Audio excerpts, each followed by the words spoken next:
कभी सोचा है कि अगर किसी के पास एक ऐसी सीक्रेट पावर हो जिससे वो किसी भी इंसान के दिमाग को पढ़ सके, उनके इमोशंस, उनकी सोच, उनके फैसलों को अपने कंट्रोल में ले सके?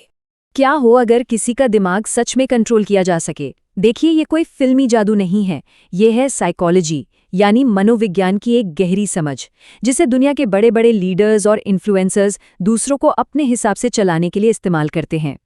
जैसा मैंने कहा, ये कोई जादू नहीं, ये है साइकोलॉजी।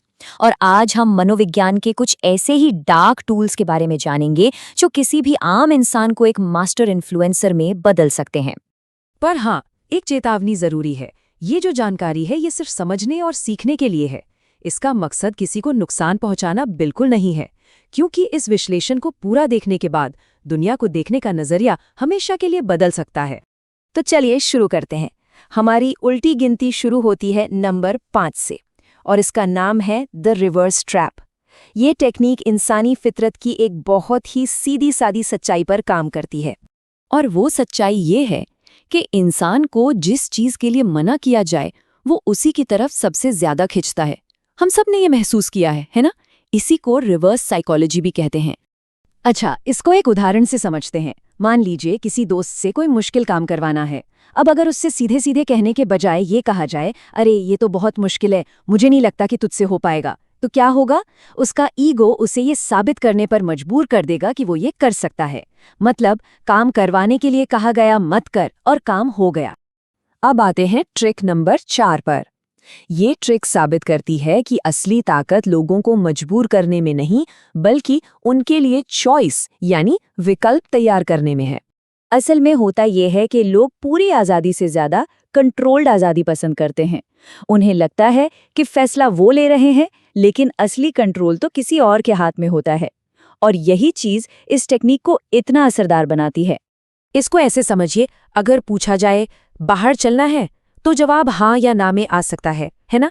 लेकिन अगर ये पूछा जाए पिज्जा हट चलें या डोमिनोज, तो अब सोचिए, दोनों ही ऑप्शन में नतीजा तो एक ही है, बाहर जाना।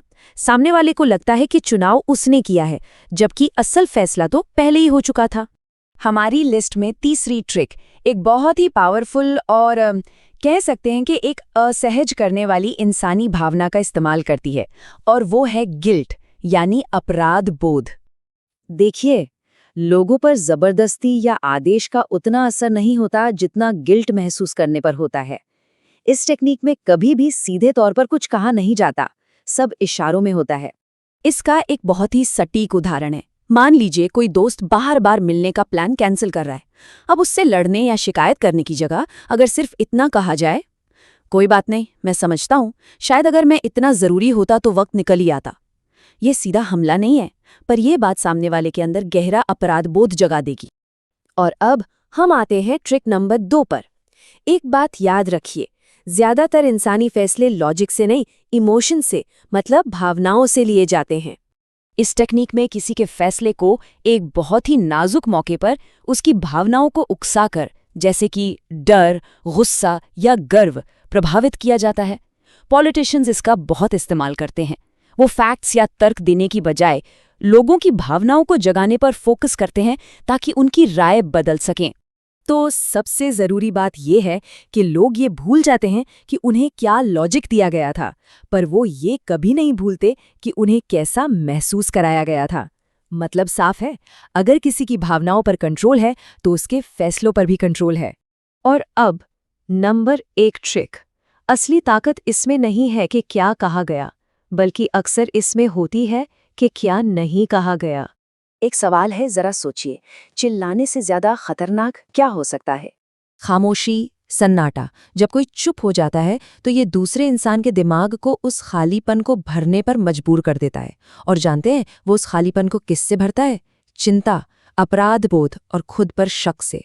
इस बात को एक बहुत ही बेहतरीन उदाहरण से समझते हैं। एक माँ है जो हर बात पर चिल्लाती है, उसका असर होता है, पर बच्चे धीरे धीरे उसकी बातों को अनसुना करना सीख जाते हैं। दूसरी तरफ एक पिता है जो गुस्से में कुछ नहीं बोलता, बस खामोशी से घूरता है। किसकी चुप्पी ज्यादा डरावनी होगी? जाहिर है पिता की। वो खामोशी, वो सन्नाटा चिल्लाने से कहीं ज्यादा असरदार साबित होता है।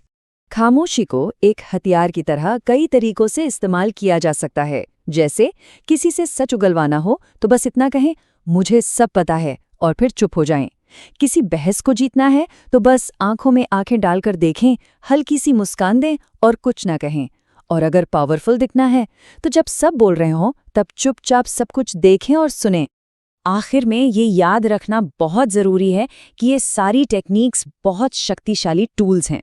देखिए, साइकोलॉजी का ये ज्ञान अपने आप में अच्छा या बुरा नहीं होता, इसका इस्तेमाल इसे अच्छा या बुरा बनाता है। एक ही औजार से कुछ बनाया भी जा सकता है और तोड़ा भी जा सकता है। ये ज्ञान एक औजार है, इसका इस्तेमाल कैसे किया जाएगा, यही आखिरी सवाल है जो हमें प्रभाव डालने और किसी को कंट्रोल करने के बीच की उस बारीक सी लाइन पर सोचने के लिए छोड़ जाता है।